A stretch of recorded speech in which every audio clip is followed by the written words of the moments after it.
Hello YouTube world, Wowwy here, and today we're talking about this piece right here, this Mystic, inspired by the movie The Dark Crystal. If you want to learn more and see how this sort of came to be, stay tuned. But first, you must listen to the silly song. And all the people say, hey, what's going on today? Down in Wowwy'z workshop, where we use art each day to chase the blues away. Down in Wowwy'z workshop, brought to you by Two Brothers, One Vision. Hello, YouTube world, friends and family. It's Wowwy, and we're back at Wowwy'z workshop. And today we're coming from my personal home and what I call the Hall of Creation. And it's actually just the landing in our stairs, but it's where I keep a lot of our home collection of the art pieces that I truly cherish and probably will never sell. And today I'm making a special video for this creation right here. Now this, some of you might have seen it on my the shorts or reels or TikToks or whatever I've done. It's a Mystic, inspired by the movie The Dark Crystal and the work of Jim Henson and creature designer Brian Froud. And this is one of the most influential, important movies that both my brother and I saw as small children, and it totally shaped a lot of where our art comes from, especially in Darren's art, spirals and the stuff he makes out of copper. It looks like it's from the Dark Crystal set. So this piece was really, really special, and you can see Darren's spiral in here. And this piece was a very, very special piece, and I finished it. We finished it with, this is actual real horsehair, but it comes from a cruelty-free source, from horses that passed, and this is from the manes, and the horses that lived awesome lives and passed naturally, and then their manes. And this is actually from a place that sources native dancing dress. People in powwows and stuff have the magnificent suits, and I found a source that they supply the indigenous folks with a lot of that material. So that was really, really special. Excuse me. It was really, really special that we got everything in cruelty ways, and we're Métis Indian ourselves, Cree Canadian, and we feel strongly about a lot of things like that. And that's how the hair was sourced. And this is a piece of wood my buddy Jordy gave me, and the eye is actually a knot. It was really, really tricky, a big knot in the wood, and it was really, really tricky to do, but I learned a lot from it. I didn't give up, and this is what I have to show for it. So for this special, I didn't take much film of me doing the actual carving, but I took pictures and stages. So what I'm going to do is make a video of that and do a voiceover, and kind of how it became and what I was going through my mind, the chaotic place, enter at your own risk. Oh, I tell you. But I'm going to just talk that through as I present the pictures.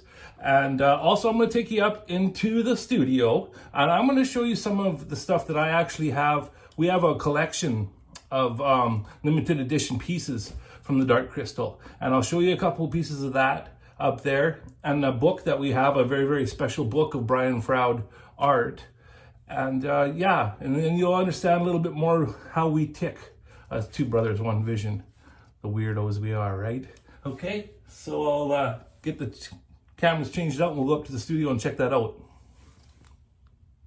I'm back. Here I am in the studio. And yeah, this is a really, really special book I want to share with you guys. And look at what's here. It just so happens to be my very, very first wood spirit. My very, very first power carving wood spirit. I whittled one right before. that's the yeah, little show and tell here. That's the very first one. Can't you tell? I'm just kidding.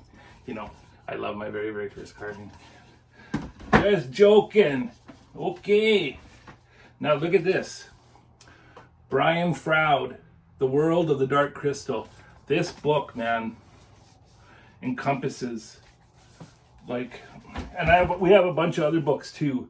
The fairy, like it's one about fairies, one about trolls, all the art of Brian Froud. But like, look at here. Here are some of the examples of the mystics and all of their names. And they all start with a U, and they're like Urok the scribe, Urut the weaver, Urod the numerologist. Now, I don't know if some of you guys noticed, but the name of ours, well, I've been spelling it with the Y, but it's the proper way to do it is capital U apostrophe YRRAL. It's Ural Nerrad. And how we came about with that is that it's my name, Larry, and Darren backwards. So Ural is Larry and Nerrad is Darren. So that's where the name came from. Clever boys. Now, this book is so important to me, and you know, like the staffs and the spirals. But just everything is, and you can see it in our art, you know? It's crazy. And even like here, I even have the dark crystal paperback all beat up from the 80s. And you know, I've never actually read the book. It's just always been in my private collection, but I just grabbed it when I saw it because it's, you know, I'm a collector and I saw that and I just had to get it. So now what I'm going to do is I'm going to take you out of this tripod here and show you some of the collection, some of the pieces that we have, the really special limited edition, and then we'll get into the carving that I showed you in the Hall of Creation. Now I'm going to start with this. You see the little guy up top? That's a gelfling. It's like an elf, and he's the main character in the movie, and he's riding a strider. Look how awesome that is. They got these long legs. Actually scared the crap out of me when I was little. Look at that. Just carved Rob Bigfoot, and his name happens to be Larry. And then there's the Copper King totem.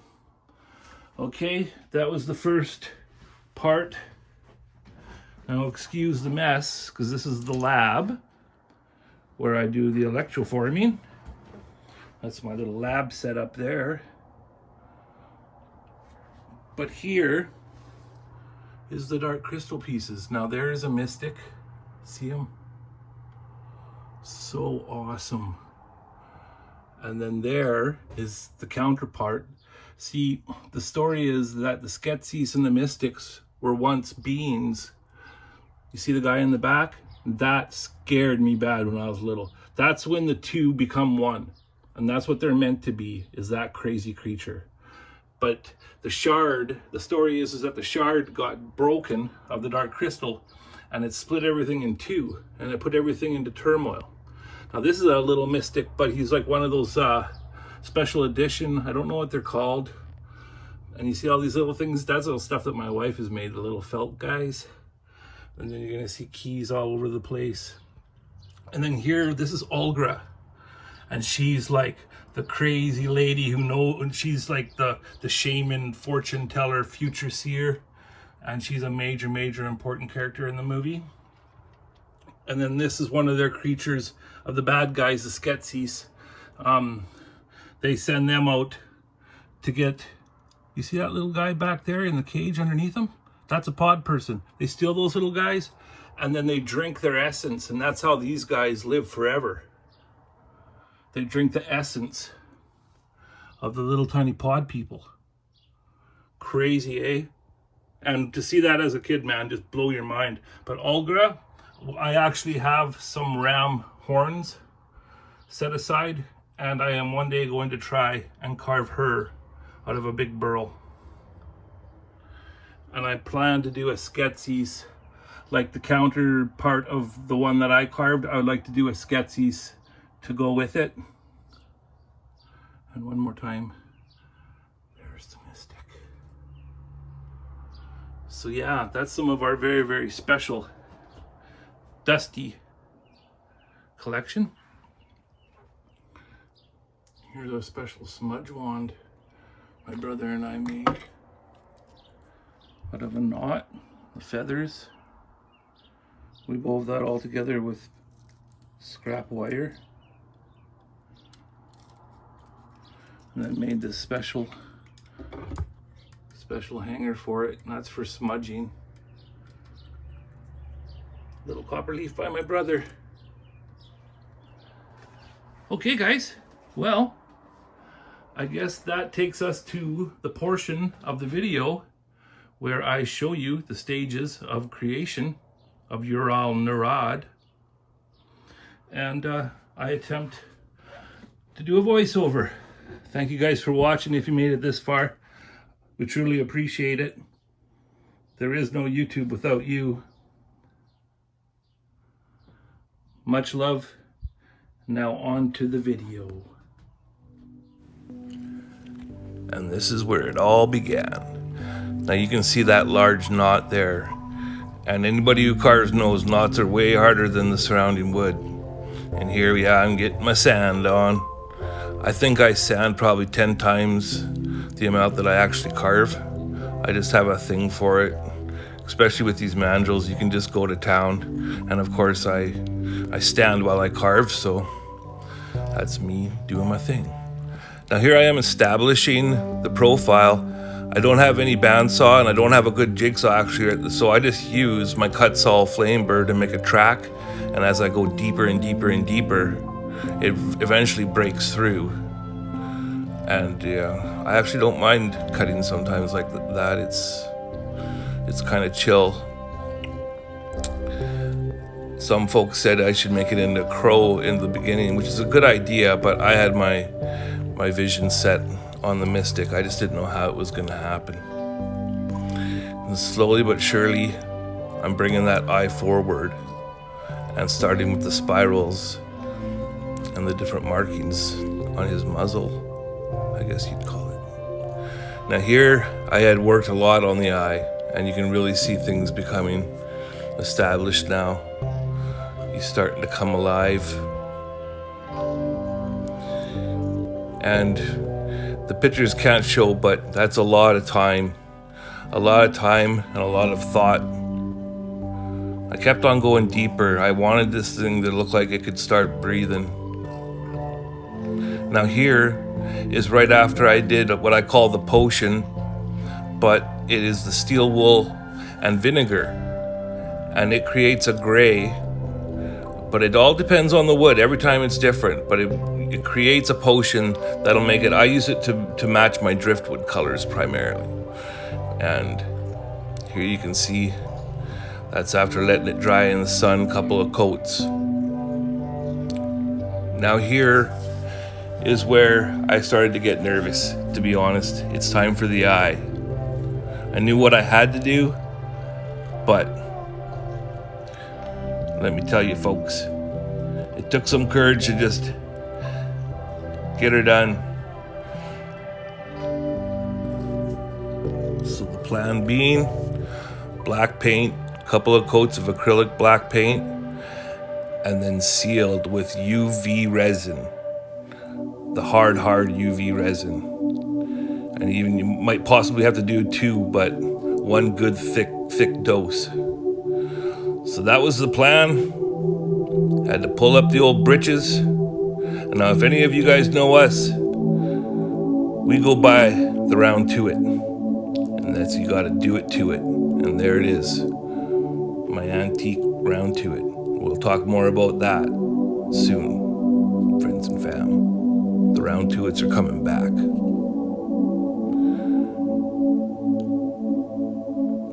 Now this is basically the grand reveal of the eye right after I did it, and my goodness, I can tell you I had tears in my eyes right now.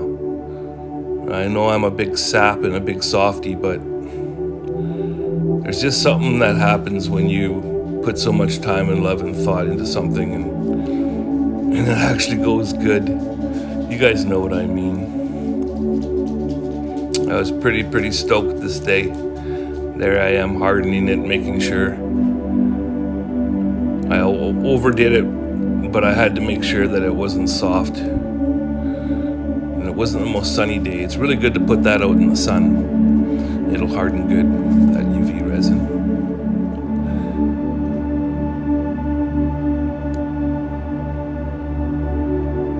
And that's a successful eye right there, folks. That was the grand reveal. I love that shot. The colors and everything were just perfect. Just perfect.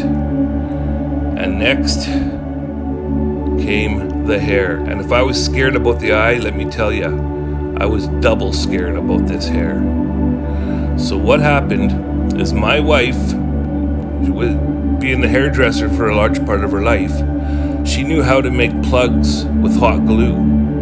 So I drilled all the holes at an angle so the hair would fall properly, staggered the holes. I learned this from looking at a lot of native art and how they do it with their masks, the indigenous. Primarily, the West Coast indigenous really use the hair in that way in their masks up here in Canada. And there it is, glued in. And I'd like to thank the wife for letting me have the table for this long, because that was days of work. The plugs really, you start with a bit of hair, add the glue, roll it together, do it again over and over and over again until you finally have the big plug. So that was days and days and days of work in just those couple of clips. Now here it is after I got the wall hanging hardware on it, and I was figuring that all out. And the first basically reveal of the hair done. And I was just so pleased with it, but it was missing something. It needed something special. And I like to say with our Two Brothers One Vision art, I can carve it and then Darren does something with the copper and that creates the soul of our pieces. It's not ever complete until I have my brother's hand in it. For me, that's just the way I am, and that's the way our art is. And this is the day, guys. Darren made this beautiful, beautiful spiral out of recycled ground wire. The once discarded made beautiful. Lost and forgotten pieces that are given a whole new life. They have soul. I swear to God, you hold one of his pieces and you can feel the energy. Copper's known to do that. And here we go. You're all Nerrad the Shamon Mystic. I'd like to thank you all for watching this little journey. I'd like to thank my brother for giving this piece its soul, for taking these journeys with me. Thank you all for watching. There is no YouTube without you. Two Brothers, One Vision. Much love.